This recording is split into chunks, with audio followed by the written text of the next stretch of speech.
नमस्कार दोस्तों, outlook classes में आप सभी का स्वागत करता हूं। मैं शिवांश शुक्ला और आज मैं लेकर के आ गया हूं एक और क्लास सामान्य अध्ययन विषय में इतिहास टॉपिक से, या जिसको हम हिस्ट्री बोलते हैं, उस टॉपिक से। ये क्लास आपकी इंपॉर्टेंट हो जाती है एसएससी जीडी की आने वाली जो परीक्षा है 2024-25 की, उसके लिए इंपॉर्टेंट हो जाती है।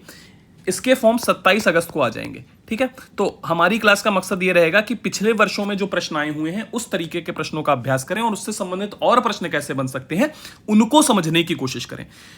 30 मिनट का चैलेंज मैं देता हूं हमेशा अपनी क्लास में, यानी कि 30 मिनट तक आपको चुपचाप अनुशासन के साथ पूरी क्लास देखनी है और अंतर क्या है वो आपको एंड में समझ में आ जाएगा। क्योंकि हमारा मकसद वो नहीं पढ़ाना नहीं है जो एग्जाम, वो पढ़ाना नहीं है जो वायरल जाएगा, बल्कि हमारा मकसद वो पढ़ाना है जो आपके एग्जाम के लिए इंपॉर्टेंट हो सकता है। तो चलिए ज़्यादा समय वेस्ट ना करते हुए हम अगले 30 मिनट तक देखने वाले हैं कि किस तरीके से प्रश्न बनते हैं और आगे किस तरीके से प्रश्न बन सकते हैं, ठीक है। पहला प्रश्न आज का क्या कह रहा है? कह रहा है इनमें से कौन सा वेद सबसे पुराना है? Which of the following Vedas is the oldest? आपको पता है वेद क्या है?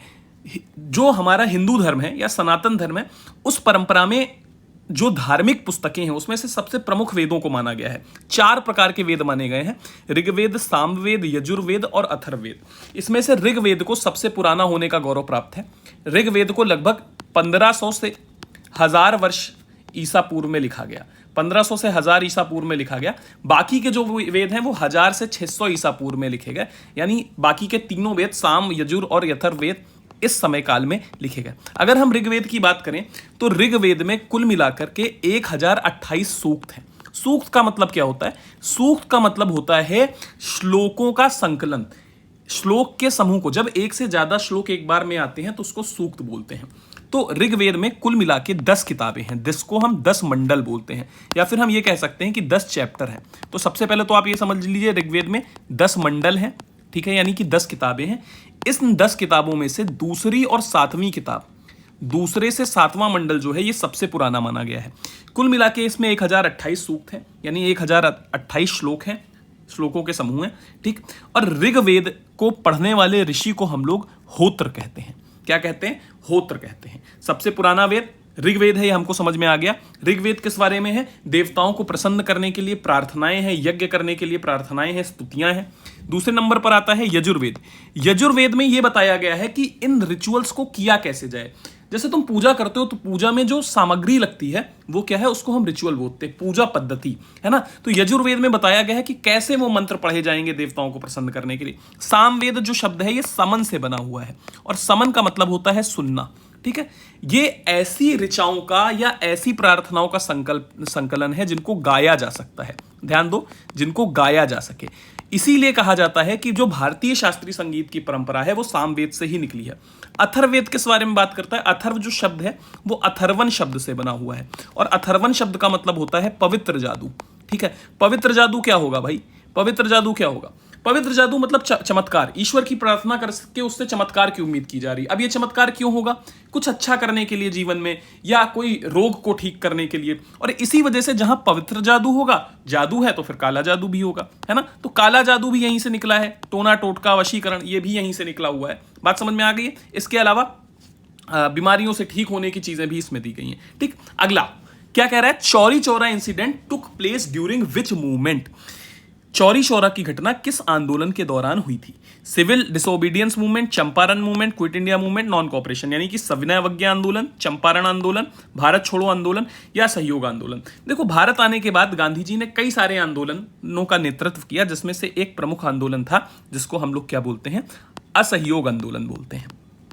असहयोग आंदोलन का मकसद क्या था ये समझने की कोशिश करते हैं। देखो, भारत में एक घटना हुई थी जिसके बारे में हम आगे की क्लासों में जिक्र करेंगे, जिसको जलियांवाला बाग की घटना बोलते हैं। जलियांवाला बाग की घटना में क्या हुआ था? कई सारे निर्दोष लोगों पर ब्रिटिश सरकार ने, ब्रिटिश हुकूमत ने निहत्ती भीड़ पर गोलियां बरसाई थी। उस घटना का पूरे देश में विरोध होने लगा, ठीक। गांधी जी ने भी उसका विरोध किया और कहा कि इस सरकार को, इस मनमानी सरकार को हम सबक सिखाएंगे और हम इस सरकार के खिलाफ असहयोग करेंगे। असहयोग का मतलब होता है हम इस सरकार के खिलाफ नॉन कॉपरेशन करेंगे, मतलब इनका किसी भी चीज में साथ नहीं देंगे। गांधी जी ने पूरे देश से आह्वान किया कि अंग्रेजों का कुली सामान नहीं उठाएंगे, उनके घरों पे जो नौकर काम कर रहे हैं वो काम नहीं करेंगे। यही नहीं, जो बच्चे स्कूल जा रहे हैं वो स्कूल छोड़ देंगे, जो वकील अदालतों में जा रहे हैं वो छोड़ देंगे, और जब अंग्रेजों का सारा काम यहां पर ठप हो जाएगा तो वो भारत छोड़ने पर मजबूर हो जाएंगे। गांधी जी ने कहा था कि अगर हमने ये ठीक से कर दिया तो मैं वादा करता हूं 1 साल के अंदर आपको आजादी मिल जाएगी। 1920 से 22 तक असहयोग आंदोलन चला, बहुत ज्यादा मात्रा में देश में चला और अंग्रेजों ने इसको दबाने की बहुत कोशिश की। लेकिन एक घटना होती है इस आंदोलन के दौरान। गांधी जी अहिंसावादी थे, हम सभी जानते हैं। गांधी जी ने कहा था इसमें कोई हिंसा नहीं करेगा, हम सिर्फ असहयोग करेंगे। गोरखपुर के पास एक गांव है जिसका नाम है चौरी चौरा। चौरी चौरा कहां पर है? गोरखपुर के पास एक गांव है, ठीक है, गोरखपुर। तो एक दिन क्या हुआ, भीड़ वहां पर प्रदर्शन कर रही थी। प्रदर्शन करते करते पुलिस थाने के बाहर पहुंची। तारीख थी 5 फरवरी की, 5 फरवरी 1922 की तारीख थी। इस भीड़ पर पुलिस ने गोलियां बरसाई, लाठी बरसाई और भीड़ गुस्सा गई तो भीड़ ने क्या कर दी, हिंसा कर दी। और यहां पर आप देख सकते हैं कि पुलिस थाने को आग लगा दी, फूंक दिया। कई सारे पुलिस वाले मारे गए। गांधी जी का इससे काफी दुख पहुंचा और गांधी जी ने कहा देश आजादी के लिए तैयार नहीं, और ये कहते हुए उन्होंने आंदोलन वापस ले लिया। अगला प्रश्न देखते हैं क्या कह रहा है। कह रहा है कि when was Harijan Sevak Sangh established as a result of Poona pact. देखो ये जितनी बातें मैं बता रहा हूं ये तुम्हारे एग्जाम में यहां से प्रश्न बनता है। ये जो क्वेश्चन आ रहे हैं तुम्हारे सामने ये तो आ चुके हैं ना, ये तो मुर्दा बुलेट है, अब नहीं चलेंगे। तो जो बातें मैं साथ में बता रहा हूं, जो बगल में लिखी हुई हैं, उन बातों को देखो, वो ज्यादा इंपॉर्टेंट है क्योंकि अगले प्रश्न वहीं से बनेंगे। ठीक है, अगला प्रश्न क्या कह रहा है, when was Harijan Sevak Sangh established as a result of Poona pact. Poona pact के परिणाम स्वरूप हरिजन सेवक संघ की स्थापना कब हुई? विकल्प है 1932, 1936, 1938, 1940। सर ये सब क्या कहानी बोल गए, पूना पैक्ट क्या होता है, हरिजन सेवक संघ क्या होता है? देखो बेटा, देखो देश में जब अंग्रेज शासन करते थे तो देश को चलाने के लिए उस समय भी कानून होते थे। अंग्रेज अपने कानून बनाते थे, ऐसे कई सारे कानून होते थे। तो जब नए कानून बनाते थे उनको सुधार बोला था। ऐसे 1909 में एक सुधार आया जिसको हम लोग इंडियन काउंसिल एक्ट बोलते हैं। क्या बोलते हैं? इंडियन काउंसिल एक्ट या मॉर्ले मिंटो सुधार। ये 1909 में आया था। ठीक है, ऐसे ही क्या आया, एक गवर्नमेंट ऑफ इंडिया एक्ट 1919 में आया। तो इसमें क्या हुआ, उस समय भी जो अंग्रेजों का जो कानून बनता था वो उनकी विधायी परिषद में बनता था। तो वहां जाने के लिए चुनाव होते थे। क्या होते थे? चुनाव होते थे। तो उस समय की अंग्रेज सरकार में भारतीय लोगों को प्रतिनिधित्व मिलेगा या नहीं, इसके बारे में कई बार चुनाव होते थे। तो इन चुनावों में अंग्रेजों ने क्या किया, 1909 के चुनाव में सेपरेट इलेक्टोरेट को इंट्रोड्यूस कर दिया। सेपरेट इलेक्टोरेट का मतलब क्या होता है? इसको हम बोलते हैं पृथक निर्वाचक मंडल, और ये मुसलमानों को दे दिया गया। इसका मतलब क्या है, वो क्षेत्र जहां पर मुसलमान आबादी ज्यादा है वहां से सिर्फ मुसलमान कैंडिडेट चुनाव में खड़ा होगा और उस व्यक्ति को वोट भी मुसलमान जीत देगा, यानी कुल मिला के मुसलमान ही जीतेगा। यह देश को बांटने का काम करने वाला एक कानून था जो अंग्रेजों ने अपनी फूट डालो और राज करो की नीति के तहत लाया था। ठीक, अच्छा, इस चीज को देख करके जो भारत में दलित वर्ग था ना, जो लंबे समय से शोषित था, जिसका नेतृत्व डॉक्टर भीमराव अंबेडकर कर रहे थे, उन्होंने भी मांग उठाई कि जब मुसलमानों को आप पृथक निर्वाचक मंडल दे सकते हो तो हमको भी दे सकते हो। और इसके लिए डॉक्टर अंबेडकर ने डिप्रेस्ड क्लास के लिए या दलित वर्ग के लिए किसकी मांग करी? डिप्रेस्ड क्लास के लिए क्या मांग करी? सेपरेट इलेक्टोरेट की, यानी पृथक निर्वाचक मंडल की मांग करी, पृथक निर्वाचक की मांग करी।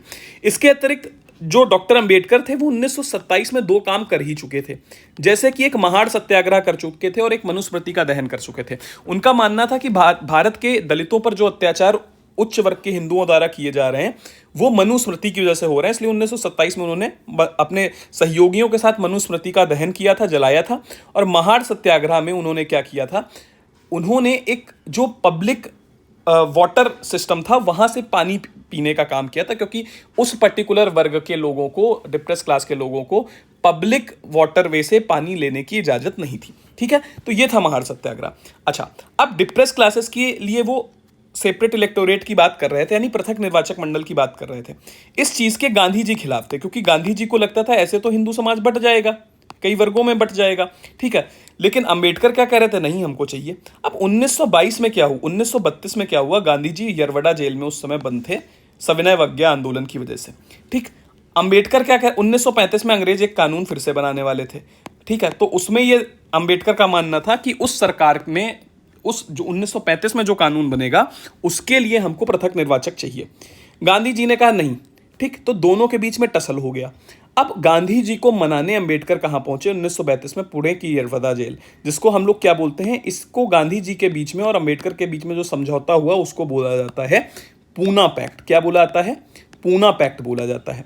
यहां पर गांधी जी ने भूख हड़ताल कर दी थी, तो अंबेडकर जी को मजबूरी में गांधी जी की बात माननी पड़ी और उन्होंने अपनी पृथक निर्वाचक मंडल की मांग को छोड़ दिया। बदले में उन्होंने कहा कि हमको रिजर्व सीट चाहिए दलित वर्ग के लिए। क्या चाहिए? गांधी जी इसके लिए मान गए। माने जहां पर दलितों की आबादी ज्यादा है वहां से सिर्फ दलित खड़ा होगा, वोट सब लोग देंगे लेकिन खड़ा सिर्फ दलित होगा। ठीक, अच्छा, अब गांधी जी ने अंबेडकर को मनाने के लिए और दिखाने के लिए कि नहीं वो भी दलितों के शुभचिंतक हैं, हरिजन सेवक संघ की स्थापना करी। कब करी? देखो 24 सितंबर को अंबेडकर जी से गांधी जी की मुलाकात हुई थी और 30 सितंबर को हरिजन सेवक संघ की स्थापना कर दी गई थी। ठीक है, जिससे वो छुआछूत का दमन करेंगे, देश में छुआछूत को मिटाने के लिए काम करेंगे, ये सारी चीजें करेंगे, दलितों के उद्धार के लिए काम करेंगे।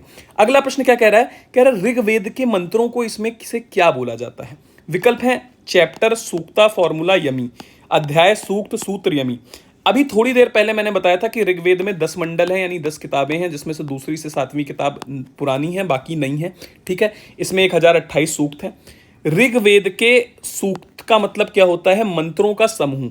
ठीक है, तो सूक्त का मतलब क्या हो गया? मंत्र। ठीक है, मंत्र का मतलब हो गया सूक्त। इतनी बात याद रखना है, सूक्त सही जवाब हो जाएगा। अच्छा, अब कुछ और शब्द पूछे जा सकते हैं। जैसे पूछा गया है कि भैया मंत्रों को सूक्त बोलते हैं, तो पूछा जा सकता है कि जो ऋषि वेदों को पढ़ता है, वेदों का अध्ययन करता है, उसको क्या बोलते हैं? तो बेटा उस ऋषि को, वेदों का अध्ययन करने वाले ऋषि को होत्र बोलते हैं। क्या बोलते हैं?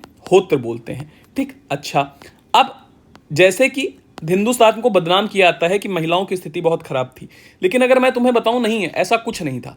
महिलाओं को वेद पढ़ने का अधिकार था, यानी वेदों की कई ऋचाओं की रचना भी कई सारी महिलाओं ने की है। तो ऐसी महिलाएं जो वेदों की ऋचाओं की रचना करती थी उनको ब्रह्मवादिनी बोला जाता था। इनमें कुछ नाम तुमसे पूछे जा सकते हैं, जैसे लोपा मुद्रा, ठीक है, अपाला, अपाला, गार्गी, मैत्री, घोषा, ये सब ऐसी महिलाएं हैं जो वेदों की रचना करती थी, है ना। तो इनको, इनके लिए ये तुमसे नाम पूछा सकता है कि लोपामुद्रा कौन है, अपाला कौन है, गार्गी कौन है। ठीक है, एक और शब्द एग्जाम में पूछा जाता है कई बार, गविष्ठी का मतलब क्या होता है? गविष्ठी, देखो उस समय के लोगों के लिए गाय बहुत महत्वपूर्ण थी। क्यों? क्योंकि खेती वेती इतनी होती नहीं थी, तो गाय से जो प्रोड्यूस मिलता था, दूध, घी, ये सब बहुत इंपॉर्टेंट था। तो गाय और जमीन की बहुत कीमत थी, इसके लिए युद्ध भी कई बार लड़े जाते थे। गाय के लिए जो युद्ध होते थे उनको गविष्ठी बोलते थे। क्या बोलते थे? गविष्ठी। तो इस तरीके के शब्द तुमसे एग्जाम में पूछे जा सकते हैं वैदिक समय के अनुसार। अगला प्रश्न क्या कह रहा है? कह रहा है कि विच of the following Satyagraha was led by doctor Bhimrao Ambedkar? निम्नलिखित में से किस सत्याग्रह का नेतृत्व डॉक्टर भीमराव अंबेडकर ने किया था? अब तुम्हारे सामने विकल्प क्या क्या है? खेड़ा सत्याग्रह का किया था क्या? कानपुर सत्याग्रह का किया था क्या? महाड़ सत्याग्रह का किया था क्या? या व्यक्तिगत सत्याग्रह का किया था? अभी इसका जवाब मैं थोड़ी देर पहले दे चुका हूं तुमको कि अंबेडकर किसके खिलाफ काम कर रहे थे? जो उच्च वर्ग की ब्राह्मणिक मानसिकता है उसके खिलाफ काम कर रहे थे, और इसके लिए उन्होंने मनुस्मृति का दहन किया था 1927 में, और महार सत्याग्रह भी चलाया था। ठीक है, तो इसका सही जवाब क्या हो जाएगा? महार सत्याग्रह हो जाएगा, जो 1927 में इसका नेतृत्व किया था। सी इसका सही जवाब हो जाएगा। बाकी के 3 सत्याग्रह का है, आइए इनके बारे में भी समझ लेते हैं। देखो, इसमें से एक खेड़ा सत्याग्रह है। खेड़ा सत्याग्रह के बारे में हम बात करेंगे, बट आगे अभी थोड़ी देर में बात करेंगे, अभी इसको हम छोड़ देते हैं। ठीक है, कानपुर सत्याग्रह क्या है? कानपुर सत्याग्रह 1922 में हुआ था। गांधी जी का सत्याग्रह का मतलब क्या होता था कि गांधी जी चुपचाप शांतिपूर्ण विरोध प्रदर्शन करेंगे अंग्रेजों के खिलाफ, सत्य के प्रति आग्रह करेंगे। कानपुर सत्याग्रह में क्या हुआ था? कानपुर के जो कपड़ा निर्माता थे ना, भारतीय कपड़ा निर्माता, उनसे कहा गया था ऐसी जगह पर जाके रहने को जहां पर वो रहना नहीं चाहते थे, और जहां पर रहने से उनका कपड़ा वहां पर खरीदने वाला कोई बचता ही नहीं। ऐसा क्यों किया गया था? ताकि अंग्रेज जो व्यापारी थे उनको फायदा मिल सके। ठीक है, तो गांधी जी ने इसके विरोध में कानपुर सत्याग्रह का नेतृत्व किया था। ठीक है, महाड़ सत्याग्रह। अब सत्याग्रह गांधी जी से संबंधित, तो हर व्यक्ति को लगता है कि भैया महाड़ सत्याग्रह भी गांधी जी से संबंधित है। नहीं, यह सत्याग्रह किससे संबंधित था? अंबेडकर से। अभी इसके बारे में हम बात करते हैं। व्यक्तिगत सत्याग्रह क्या था, यह समझने की कोशिश करते हैं। अब व्यक्तिगत सत्याग्रह में क्या हुआ था? 1940 में अंग्रेजों ने अगस्त ऑफर निकाला था। अगस्त ऑफर का मतलब क्या था?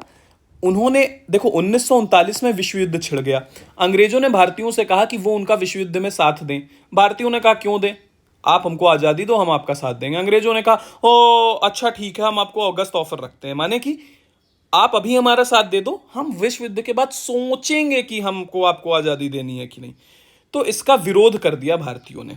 अब अंग्रेजों ने जबरदस्ती भारतीय लोगों को भारतीय सेना को भेजना शुरू किया विश्व युद्ध में, जिसके विरोध के लिए व्यक्तिगत सत्याग्रह किया था। तो व्यक्तिगत सत्याग्रह में पूछा जाता है कई बार कि गांधी जी के पहले सत्याग्रही कौन थे, है ना। तो पहला सत्याग्रही जब व्यक्तिगत सत्याग्रह में पूछा जाए तो विनोबा भावे। पहले सत्याग्रही कौन थे? पहले विनोबा भावे थे, नाम याद रख लो, ठीक है। दूसरे जवाहरलाल नेहरू थे और तीसरे थे ब्रह्मदत्त थे, ठीक है। महाड़ सत्याग्रह क्या था? महाड़ एक डिस्ट्रिक्ट था महाराष्ट्र में, जिसके बारे में मैं बता चुका हूं। वहां से अछूतों को एक पब्लिक टैंक था जहां से पानी पीना अलाउ नहीं था, ठीक है। डॉक्टर भीमराव अंबेडकर देखो यहां पर नेतृत्व करते दिख रहे हैं, कितने अछूत इनके साथ में, और यहां से पब्लिक टैंक से उन्होंने पानी पिया। यहां पर एक कुत्ता भी पानी पी रहा है, ये उस चीज को सिंबॉलिफाई कर रहा है कि एक बार डॉक्टर भीमराव अंबेडकर ने कहा था कि अपर कास्ट का ब्राह्मण ऐसा है कि कुत्ता जिस टैंक से पानी पीता है उससे पानी पी लेगा, लेकिन वो दलितों को पानी नहीं पीने देगा, ठीक है। तो यही सिग्निफाई किया जा रहा है यहां पर। अब यहां पर अगला प्रश्न क्या कह रहा है? कह रहा है which of the following parts of the Harappan city is called the lower city. Harappa के नगरों में से कौन सा हिस्सा निचला नगर कहा जाता है? अब हड़प्पा के नगर क्या है भाई, ये समझो। दुनिया में सबसे पुरानी सभ्यताओं में से एक है हड़प्पा सभ्यता। हुआ क्या, 1850 में पंजाब में रेलवे लाइन बिछाई जा रही थी, तो वहां पर कई ब्रिटिश इंजीनियरों को ईंटों का एक भंडार मिला। तो उनको लगा कि कोई पुरानी ईंटों का भंडार मिल गया, उन्होंने पूरा खोद खाद के सारी ईंटें उखाड़ दिए गए। लगभग 70 साल बाद यानी 1922 में उस जगह की फिर से खुदाई हुई। अब तुमको कमेंट सेक्शन में बताना है कौन से नगरों की खुदाई हुई। तो वहां पर कुछ पता चला कि ये भैया ईंटों का एक भंडार नहीं था, बल्कि ये कुछ पुराने नगर हैं। जब खोदा गया तो पता चला ये बहुत पुरानी एक सभ्यता है जो सिंधु नदी के किनारे पंजाब प्रांत में बसी थी, जिसको हड़प्पा या मोहनजोदड़ो के नगर बोला गया। हड़प्पा के नगर इसलिए बोला गया क्योंकि हड़प्पा पहला शहर था इस जो मिला था खुदाई में, ठीक है। यह सभ्यता किस पे? सिंधु घाटी के किनारे बसी थी, सिंधु नदी घाटी के किनारे, इसलिए इसको सिंधु घाटी की सभ्यता भी बोलते हैं। अंग्रेजी में इंडस वैली सिविलाइजेशन भी बोलते हैं। अब इस शहर के ज्यादातर जो नगर थे ना, वो दो भागों में बटे हुए थे, एक उचला नगर और एक निचला नगर।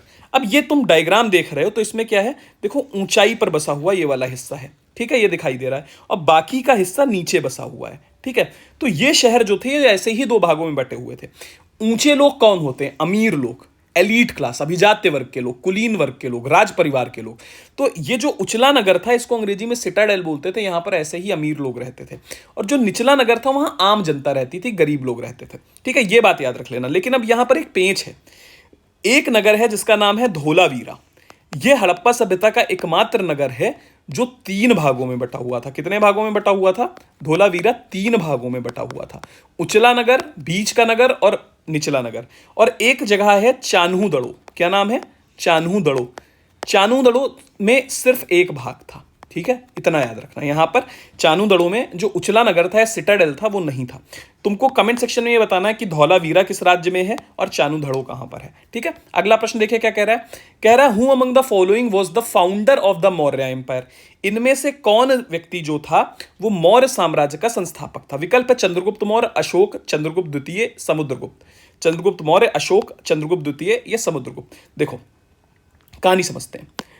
वैदिक काल के बाद जब वेदों का समय भारत में खत्म हो गया, तब भारत में लोहे की खोज हो चुकी थी। और लोहे की खोज के बाद क्या हुआ कि जो पूरब साइड के जंगल हैं, यानी कि तुम जब उत्तर प्रदेश बिहार की तरफ बढ़ोगे तो गंगा नदी के किनारे जो जंगल है उनको साफ कर दिया गया और वहां खेती हुई। जब वहां पर खेती होने लगी तो वहां पर जनता रहने लगी। जब जनता रहने लगी तो वहां पर शासक वर्ग हुआ, उसने टैक्स दिया जनता ने, और नए राजा आ गए। इन राजाओं ने जिन शहरों को वहां पर बसाया उनको जनपद या महाजनपद बोला गया। क्या बोला गया? या तो जनपद बोला गया या महाजनपद बोला गया। ऐसे महाजनपद कुल 16 थे, कुछ बड़े शहर। इन महाजनपदों में सबसे शक्तिशाली कौन सा महाजनपद था? मगध का महाजनपद हुआ करता था, ठीक है। कौन सा था? मगध का महाजनपद हुआ करता था। मगध के महाजनपद में कुल मिला के 4 राजवंशों ने शासन किया जो प्रमुख हैं। हालांकि किया बहुत ने, लेकिन अभी आपको सिर्फ 4 राजवंशों के बारे में बता रहा हूं। एक था हर्यंक राजवंश। हर्यंक राजवंश के संस्थापक बिंबिसार थे। दूसरा था शिशुनाग राजवंश। ध्यान रखना, बिंदुसार नहीं थे, महाराज बिंबिसार थे, बिंदुसार अलग है, वो अभी हम आगे देखेंगे। तीसरा था नंदवंश और चौथा था मौर्य वंश। ध्यान देना, जो हर्यंक राजवंश था उसके संस्थापक बिंबिसार की हत्या उसके पुत्र अजातशत्रु ने कर दी थी। अजातशत्रु की हत्या उसके पुत्र उदयन ने कर दी थी। और इसका जो अंतिम शासक था जिसका नाम था कालाशोक, वो भी अपने पिता मुंडा को मार के राजा बना था। इस वजह से इस राजवंश को, चूंकि यहां पर सब अपने पिता के हत्यारे थे, इस वजह से इस राजवंश को पितृहंता राजवंश बोला जाता है। क्या बोला जाता है? पितृहंता राजवंश। दूसरा राजवंश था शिशुनाग राजवंश। जब कालाशोक हर्यंक राजवंश का अंतिम शासक बना तो वो बहुत मांस मदिरा में लिप्त रहता था, रास रंग में लिप्त रहता था। तो शिशुनाग उसका मंत्री था जिसने जनता के साथ विद्रोह करके अपने राजा को हरा दिया और शिशुनाग राजवंश की स्थापना करी। शिशुनाग राजवंश के बाद में नंद वंश का शासक आया जिसका नाम था महापद्मनंद। महापद्मनंद ने क्या किया था? महापद्मनंद ने क्या किया था? इनके जो अंतिम शासक थे, सॉरी, यहां पर मैंने कालाशोक बोल दिया है, इसका अंतिम शासक हर्यंक वंश का, इनका नाम नागदस्का था, सॉरी, नागदस्का इनका अंतिम शासक था। ठीक है, चलो, महापद्मनंद ने काला अशोक की हत्या कर दी और फिर वो शासक बन गए। ठीक, महापद्मनंद ने नंद वंश की स्थापना करी और नंद वंश का अंतिम शासक था जिसका नाम था धनानंद। जी हाँ, ये वही धनानंद है जिसने आचार्य चाणक्य को अपने दरबार से बेइज्जत करके निकाला था, उनके रूप का मजाक उड़ा करके, उनकी कुरूपता का मजाक उड़ा करके। ये देखिए, यहाँ पर धनानंद बैठा हो रहा है, यहाँ पर आचार्य चाणक्य को ये धमका रहा है, चले जाने को कह रहा है इनके दरबार से।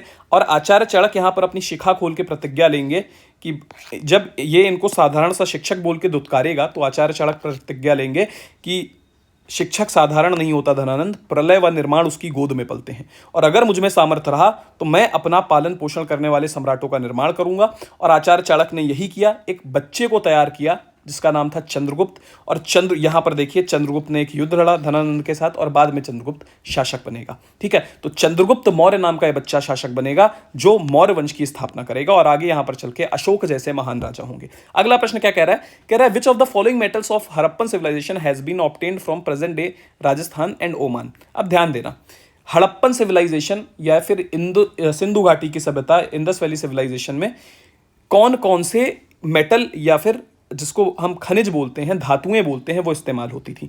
तो एक होती थी कॉपर। कॉपर इस दुनिया में इंसानों द्वारा, या फिर जिसको हम तांबा बोलते हैं, इस्तेमाल की जाने वाली सबसे पुरानी धातु है। फिर एक होती थी टिन, ठीक होती थी, टिन होती थी। ठीक, फिर एक होती थी कांसा। क्या होती थी? कांसा, जिसको जिंक बोलते हैं। ठीक है, अच्छा, फिर सोना और चांदी, ये धातुएं थी जो हड़प्पा के लोग इस्तेमाल करते थे। यहां के लोग मेटलर्जी जानते थे, यानी धातु विज्ञान जानते थे। इतने, तुम सोचो, जब दुनिया पत्ते पहन के घूम रही थी तब हमने एक सभ्यता बसा रखी थी, वहां पर हम धातु का इस्तेमाल करते थे। और यही नहीं, हम दो धातुओं को मिला करके, धातु विज्ञान जानते थे, मेटलर्जी जानते थे, दो धातुओं को मिला करके हम तीसरी धातु बनाते थे, यानी कॉपर और टिन को मिला करके हम कांसा बना देते थे। ठीक है, तो अब सवाल ये उठता है कि ये धातु यहां पर आती कहां से थी? तो सबसे पहले कॉपर लाने के लिए राजस्थान में खेतड़ी माइन है या फिर खेतड़ी बेल्ट है ना, वहां से आता था। ये जो आपके सामने पीछे डायग्राम दिया हुआ है ना, खेतड़ी बेल्ट का ही डायग्राम लगा हुआ है। तो कहां से आती थी? खेतड़ी माइन राजस्थान से। ठीक है, अच्छा, सोना कहां से आता था? सोना हट्टी माइन है कर्नाटक में। ठीक है, सोना कहां से आता था? कर्नाटक में हट्टी है, हट्टी, वहां से आता था। और इसके अतिरिक्त आज की तारीख में केजीएफ मूवी देखिए ना, केजीएफ का फुल फॉर्म क्या? Kolar gold field. तो इसी कोलार गोल्ड माइन से भी सोना यहां पर आता था। इसके अतिरिक्त हड़प्पा सभ्यता के लोग बहरीन और ओमान के लोगों से व्यापार करते थे, वहां से भी सोना चांदी आता था। ठीक है, अच्छा, अब एक प्रश्न आता है कि बहरीन का पुराना नाम क्या था, ओमान का पुराना नाम क्या था? अब इसके लिए मैं तुम्हें एक ट्रिक बताता हूं। देखो, जब तुम्हारा दिल बहरा हो जाएगा तो दुनिया की नहीं सुनेगा, सिर्फ भगवान को याद करेगा तो बहरा हो जाएगा ना, और किसी की नहीं सुनेगा। ठीक है, तो आपका दिल जब बहरा हो जाएगा तो भगवान में मगन हो जाएगा, यानी ओम में मगन हो जाएगा। बहरा दिल ओम में मगन हो जाएगा। तो बहरा दिल मतलब, बहरीन का पुराना नाम था दिलमन। क्या नाम था? दिलमन नाम हुआ करता था बहरीन का। तो बहरा दिल से बहरीन का पुराना नाम दिलमन। ओम में मगन यानी ओमान का पुराना नाम था मगन। इतनी बात याद रखना। अगला प्रश्न देखो क्या कह रहा है। कह रहा है इनमें से कौन सी नदी का नाम सिर्फ एक बार ऋग्वेद में आया है? आप लोगों को यह जान के आश्चर्य होगा कि जिस गंगा नदी को आज हम अपनी इतनी प्रमुख नदी मानते हैं, वो सदा से इतनी प्रमुख नहीं थी। अगर हम ऋग्वैदिक कल्चर की बात करें तो वहां पर जिस नदी को सबसे महत्वपूर्ण माना गया है वो है सरस्वती। सरस्वती नदी को ऋग्वैदिक काल की सबसे पवित्र नदी माना गया है, और इस वजह से सरस्वती को नदी तमा या देवी तमा भी कहते हैं, जो मैंने आपको पहले बताया है। तो सरस्वती क्या हो गई?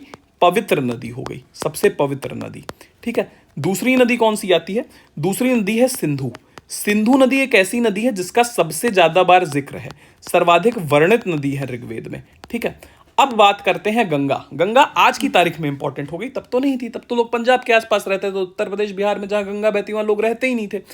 तो गंगा नदी का जिक्र ऋग्वेद में आता है, लेकिन सिर्फ एक बार आता है, सिर्फ एक बार। ठीक है, तो इतनी बात मेरे ख्याल से जानना इंपॉर्टेंट है और उतनी बात हमने कर ली है। अगला प्रश्न क्या कह रहा है? कह रहा है मौर्य सम्राट अशोक की मृत्यु कब हुई थी? अशोक से संबंधित अगर आपसे तिथियां पूछी जाएंगी तो ये 3 तिथि पूछी जाएगी। ठीक है, और ये सारी तिथि कब की हैं? ईसा पूर्व की हैं, ध्यान रखना, यानी बीसी की हैं। ठीक है, इन 3 तिथि को याद कर लो, एक और याद कर लो, 250। ठीक है, 250 ईसा पूर्व। अशोक से संबंधित इतनी तिथियों के अलावा आपसे आपको कोई भी कुछ भी पढ़ा रहा है, आपको पढ़ने की जरूरत नहीं है। क्यों नहीं है, मैं बताता हूं। अशोक राजा बना 272-73 में, पर अशोक का राज्याभिषेक हुआ 268-69 में। ठीक है, ऐसा क्यों हुआ? जब राजा 272-73 में बना तो 268-69 में राज्याभिषेक क्यों हुआ? क्योंकि बेटा ऐसा माना जाता है कि अशोक के 100 भाई थे, उनमें से 99 भाइयों को मार करके वो राजा बना था। तो लगातार उसने सत्ता पर कब्जा तो कर लिया, लेकिन उत्तराधिकार के युद्ध में लगातार वो बिजी रहा। तो सारे भाइयों को मारते मारते 4 साल लग गया। जब सारे कांटे राह से साफ हो गए तब उसका राज तिलक हुआ। तो राज तिलक कब होगा? राजा बनने के 4 साल बाद।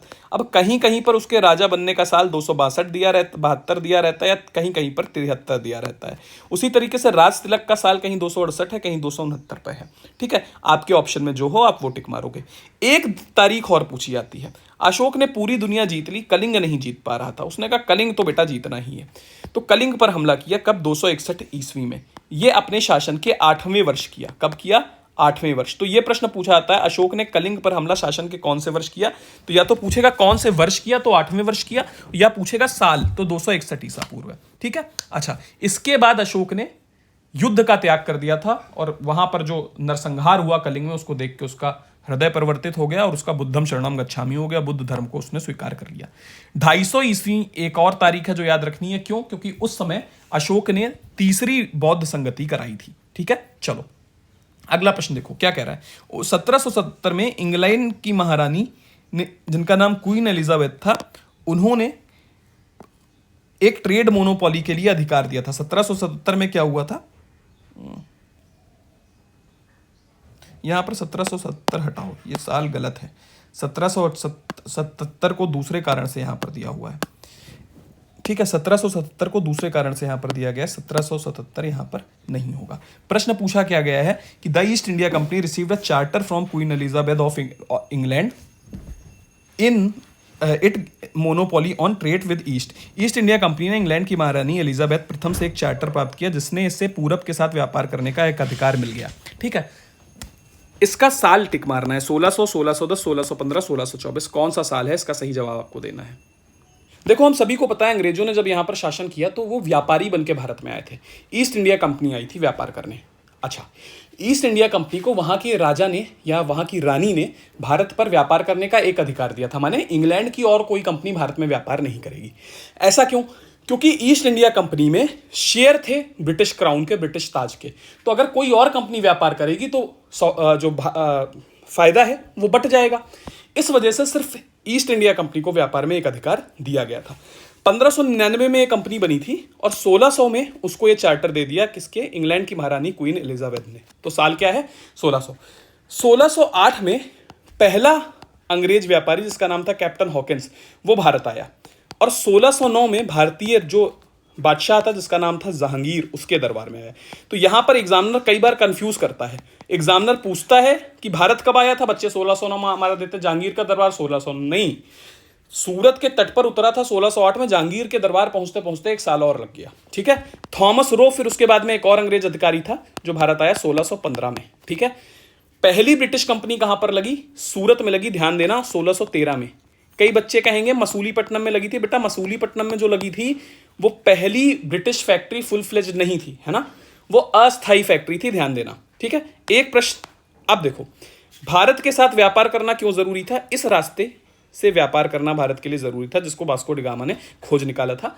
ठीक, चलो इतनी बातें, ज्यादा डिटेल में नहीं जाएंगे।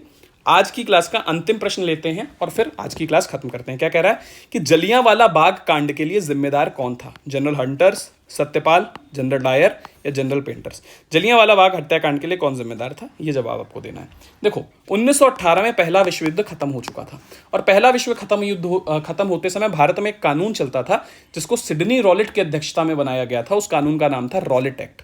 रॉलेट एक्ट के कानून में यह कहा गया था कि अगर किसी पर शक है ब्रिटिश सरकार को कि वो ब्रिटिश सरकार के खिलाफ क्या कर सकता है, विद्रोह कर सकता है, या उसके पास कोई पोस्टर है या कोई साहित्य भी है जो ब्रिटिश सरकार के खिलाफ लिखा गया, तो सिर्फ शक की बिना पर उस पर को जेल में डाला जा सकता है। उसके उपस्थित हुए बिना न्यायालय में उसके खिलाफ मुकदमा चलाया जा सकता है। इस कानून का देश भर में जमकर विरोध हुआ। इसको काला कानून बोला गया। गांधी जी ने भी 6 अप्रैल 1919 को रॉलेट सत्याग्रह लॉन्च कर दिया। यह पहला देशव्यापी सत्याग्रह था। ध्यान देना, प्रश्न पूछा जाता है, पहला देशव्यापी सत्याग्रह रॉलेट था। ठीक। 11 अप्रैल 1919 को क्या हुआ? इसकी आग पंजाब तक पहुंची और पंजाब में भीषण मात्रा में विरोध प्रदर्शन शुरू हो गए। 11 अप्रैल 1919 को पंजाब के 2 बड़े नेता डॉक्टर सत्यपाल और सैफुद्दीन किचलू, उसको अंग्रेज सरकार ने गिरफ्तार कर दिया और पंजाब में क्या लगा दिया? मार्शल लॉ, यानी 2 से ज्यादा लोग एक जगह इकट्ठा नहीं हो सकते। मिलिट्री शासन लगा दिया गया। आम जनता को यह सब पता कहां होता है, और उस समय तो एकदम नहीं था जब टीवी रेडियो नहीं हुआ करता था। 13 अप्रैल 1919 को बैसाखी वाला दिन था। जनता इन सारी बातों से बेखबर जलियांवाला बाग में बैसाखी का त्यौहार मनाने के समय इकट्ठा हुई थी।